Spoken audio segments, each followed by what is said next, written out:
बिस्मिल्लाहिर्रहमानिर्रहीम। अस्सलामु अलैकुम dear students. Professor Hafiz Mohammad Irshad, government Emerson college Multan, आप लोगों के लिए ई कैट, नस्ट और इंटरमीडिएट बोर्ड्स के एग्ज़ाम्स के लिए मैथ का एक चैप्टर जिसका टाइटल है क्वाड्रेटिक इक्वेशंस, उसके बहुत ही अहम एमसीक्यूज़ आप लोगों के साथ शेयर कर रहा हूँ। और ये एमसीक्यूज़ आपके लिए बहुत ज़्यादा मुफीद होंगे। आपने ये तमाम एमसीक्यूज़ बाकी अपने क्लास फेलोज़ के साथ भी शेयर करने हैं ताकि उनको भी फ़ायदा हो। सबसे पहले number 1, an equation which remains unchanged when x is replaced by 1 by x is known as linear equation, exponential, trigonometric, reciprocal। देखिए, हर वो इक्वेशन जिसमें जो वेरिएबल इन्वॉल्व है x की शक्ल में, अगर आप उसको 1 by x से रिप्लेस कर दें, उस इक्वेशन में कोई तब्दीली ना आए, तो ऐसी इक्वेशन को नाम दिया जाता है रेसिप्रोकल इक्वेशन। अब जो रेसिप्रोकल इक्वेशन है इस ऑप्शन में वो डी है। इसकी एक ख़ास किस्म की पहचान है कि अगर आपके पास कोई भी इक्वेशन जो इस फॉर्म में दी होगी, यानी पोलिनोमियल है, x की पावर 4 है, फिर उसके बाद 3x की पावर 3 है, -4x² है, तो ये रेसिप्रोकल कब होगी? आप देखना है कि ये जो हमारे पास x की 4 का कोफिशिएंट है, ये और विदाउट x ये टर्म्स जो हैं, यानी ये जो नंबर्स हैं ये सेम होने चाहिए। और यहाँ x का क्यूब जो है, इसका जो कोफिशिएंट में ये नंबर है, और जो x का कोफिशिएंट है ये वैल्यूज़ क्या होनी चाहिए? सेम होंगी हमारे पास। तो ये इक्वेशन एक ख़ास किस्म की बन जाएगी जिसको नाम दिया जाता है reciprocal equation. Number 2, which one is solution of this equation. अब जैसे इक्वेशन के सोल्यूशन के लिए हमने इसको सॉल्व नहीं करना, जहन में रखिए, हमने ऑप्शंस की मदद से चेक करना है कि कौन सी वैल्यू ऐसी है जो इस इक्वेशन को सेटिस्फाई करती है। तो हम x की जगह अगर 1 पुट करेंगे तो इक्वेशन सेटिस्फाई नहीं होती, 0 पुट करेंगे तब भी सेटिस्फाई नहीं होती। तो अगर हम इस इक्वेशन में जो वेरिएबल है x, इसकी जगह अगर हम 2 रिप्लेस कर देंगे, तो आप चेक कर लेना कि इसमें हमारे पास 2 की पावर 4 जो है वो 16, 2 से मल्टीप्लाई करेंगे 32, -32 ये 0 हो जाएगा। तो बी ऑप्शन पर ये इक्वेशन क्या हो जाएगी? सेटिस्फाई हो जाएगी, लिहाजा बी जो है इसका सॉल्यूशन बन जाएगा। Next, the polynomial x minus a is a factor of polynomial f of x if and only if. देखिए, फैक्टर के लिए आमतौर पर हमारे पास इंफॉर्मेशन है कि अगर कोई एक पोलिनोमियल दूसरे पोलिनोमियल को डिवाइड करती है और जो रिमाइंडर है उसमें हम क्या करते हैं, f ऑफ a, यानी रिमाइंडर जो है उसमें x की जगह a रिप्लेस कर देते हैं। तो हमारे पास अगर रिमाइंडर 0 हो जाता है तो वो जो डिवाइज़र है वो फैक्टर बन जाता है। तो हमने देखना है कि चूँकि f ऑफ a जो है इस केस में रिमाइंडर को ज़ाहिर करता है, तो कौन सी ऑप्शन जो है वो 0 रिमाइंडर जो है वो शो कर रही है।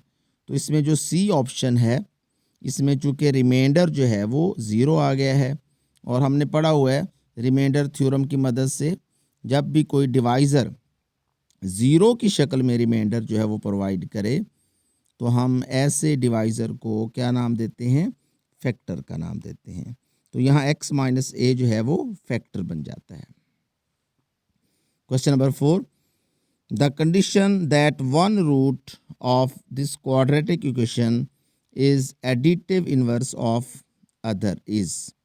यानी हमने पढ़ा है ये क्वाड्रेटिक इक्वेशन है, इसके दो रूट्स आएंगे। अब हमने ये देखना है कि इस P या Q पर कौन सी ऐसी कंडीशन इम्पोज करें कि जो रूट्स हमें दो मिलेंगे वो additive inverse of each other हों। यानी अगर एक रूट फ़र्ज़ करें 4 है तो दूसरा जो है वो -4 हो, तो उसकी कंडीशन जो है उसके लिए देखें, इस तरह के क्वेश्चंस आपने अक्सर सॉल्व किए होंगे कि x² - 2 = 0 है अगर, तो जब हम इसको सॉल्व करेंगे तो इसका जो आंसर है वो ±√2 की शक्ल में आ जाता है। इसका मतलब यह है कि इसमें x वाली जो टर्म है वो नज़र नहीं आएगी। अब इस इक्वेशन में अगर आप गौर से देखें कि हमारे पास x वाली टर्म्स के लिए जो कंडीशंस हैं वो P पर हैं, यानी P पर जो अगर कंडीशंस हम लगाते हैं वो कौन सी कंडीशन होनी चाहिए, याद रखिए 0 वाली। यानी अगर इस इक्वेशन में P 0 हो जाएगा तो x वाली टर्म ख़त्म हो जाएगी, हमारे पास x² + q की शक्ल में वैल्यू मिल जाएगी। हम इस q को उधर शिफ्ट कर देंगे तो हमारे पास प्लस माइनस की शक्ल में रूट्स मिल जाएंगे। जब भी हमारे पास रूट्स प्लस माइनस की शक्ल में मिलते हैं तो वो रूट्स कहलाते हैं additive inverse of each other. Next question, an equation in which the variable occurs in exponent. Exponent इसका मतलब ये है कि हर वो इक्वेशन जिसमें वेरिएबल जो है वो एक पावर की शक्ल में आपको नज़र आएगा तो हम उस इक्वेशन को क्या नाम देते हैं, आपने पढ़ा हुआ है, ऐसी इक्वेशन जो है वो एक्सपोनेंशियल इक्वेशन कहलाती है। यानी ना वो क्वाड्रेटिक होगी ना वो ट्रिग्नोमेट्रिक होगी, हमारे पास इसी तरह एक टर्म है बाई क्वाड्रेटिक इक्वेशन, तो वो भी हमारे पास नहीं होगी। तो ये जो हमारे पास दो एग्जांपल्स हैं, 4x - 2 = 0 या 5y = 1, ये दो इक्वेशंस हैं। अगर आप गौर से देखेंगे तो वेरिएबल पावर की शक्ल में हमें नज़र आ रहा है, लिहाजा ये एक्सपोनेंशियल इक्वेशंस हैं। उसके बाद 1 + ω - ω² 8, ये हमारे पास क्यूब रूट्स ऑफ 1 या क्यूब रूट्स ऑफ यूनिटी से रिलेटेड ये क्वेश्चंस हैं। अब हमारे पास एक फार्मूला है कि 1 + ω + ω² = 0, तो हम 1 + ω की वैल्यू -ω² यहाँ पुट कर लेंगे, तो -1 - 1 - 2ω² और उसकी पावर 8 हो जाएगा, तो -2 की पावर भी 8 करेंगे और 2 जो है ये 8 से मल्टीप्लाई होकर 16 हो जाएगा। तो हमारे पास ये जो वैल्यू है ω16 को जब हम सिंप्लीफाई करेंगे तो ω की पावर 3 जो है वो 1 होकर जो बाकी वैल्यू है वो 256 ω की शक्ल में हमें आंसर मिलेगा। लिहाजा सी जो है ये हमारे पास करेक्ट ऑप्शन होगा। तो बहुत ही सिंपल वे से हम इस MCQ को सॉल्व कर लेंगे। इसी तरह नेक्स्ट, रूट्स की नेचर के बारे में ये हमारे पास MCQ है। आपने पढ़ा हुआ है कि किसी भी क्वाड्रेटिक इक्वेशन के चूँकि दो रूट्स आते हैं तो उनकी नेचर का मतलब वो रियल होंगे, अनइक्वल होंगे, इक्वल होंगे, कम्प्लेक्स या डिस्टिंक्ट की फॉर्म में होंगे। तो हमारे पास ये फार्मूला है बेसिकली जिसको हम डिस्क्रिमिनेंट का नाम देते हैं, b² - 4ac। आपने पढ़ा हुआ है कि अगर डिस्क्रिमिनेंट पॉजिटिव आ जाएगा तो रूट्स रियल और अनइक्वल होंगे, और अगर ये 0 आ जाएगा तो रूट्स जो है वो इक्वल या रिपीटेड और इसमें रियल भी होते हैं। और अगर डिस्क्रिमिनेंट लेस देन 0 मतलब नेगेटिव आ जाता है तो रूट्स इमेजिनरी या कम्प्लेक्स होंगे और वो डिस्टिंक्ट भी होते हैं।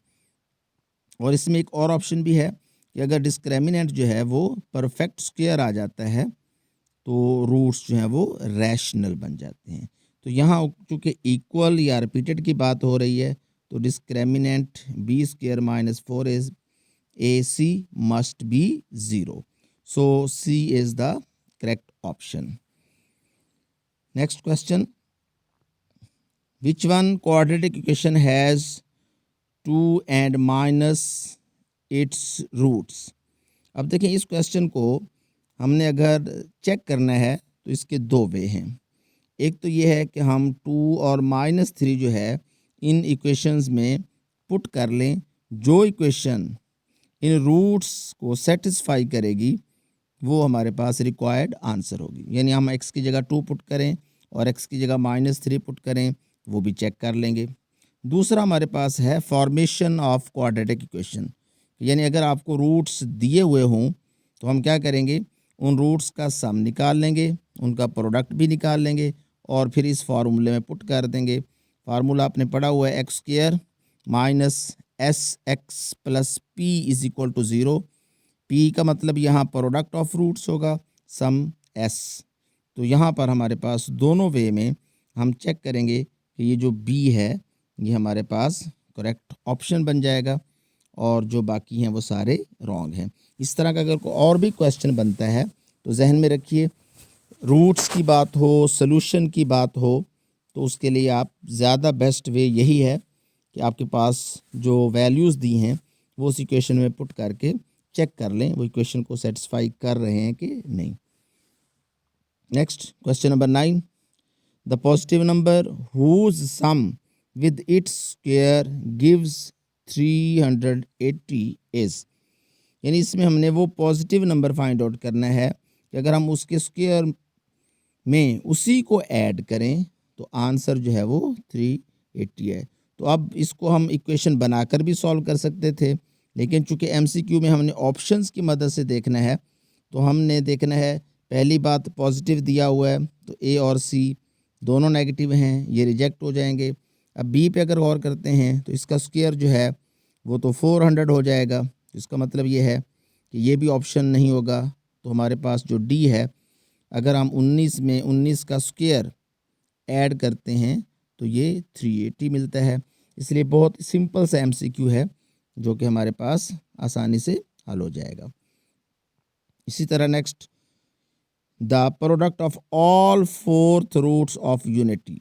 देखिए आपने पढ़ा हुआ है कि हमारे पास यूनिटी के जो 4 फोर्थ रूट्स हैं वो हैं +-1 और +- और जब हम इनको मल्टीप्लाई करते हैं तो हम चेक कर लेंगे इसका आंसर जो है वो -1 आता है। तो इस तरह जो है हमारे पास D ऑप्शन जो है वो हो जाएगा।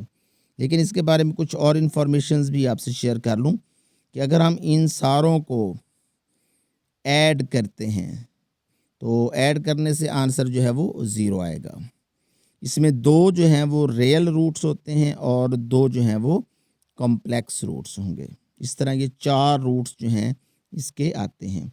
इसी तरह जिस क्यूब रूट्स आपने पढ़ा है उसमें 3 रूट्स आते हैं और तीनों को जब आप सम अप करते हैं तो आंसर 0 आता है। तो 4 फोर्थ रूट्स की भी ये प्रॉपर्टी है कि जब आप इनको सम करेंगे आंसर क्या आएगा, इनका 0 आएगा। तो ये चंद MCQs हैं जो बहुत अहम हैं जो आपने तैयार करने हैं। इसी तरह इंशाल्लाह और भी कुछ आपके एग्ज़ाम से पहले और भी MCQs आप लोगों से शेयर करेंगे। आपने अपने दोस्तों को मेरे चैनल के बारे में बताना है कि वो इस चैनल को सब्सक्राइब करें, लेटेस्ट वीडियो जो हैं लोगों के साथ शेयर करें ताकि ये इल्म जो है बाकी दोस्तों तक भी पहुंचता रहे। अपना ख्याल रखना है। अल्लाह हाफिज़।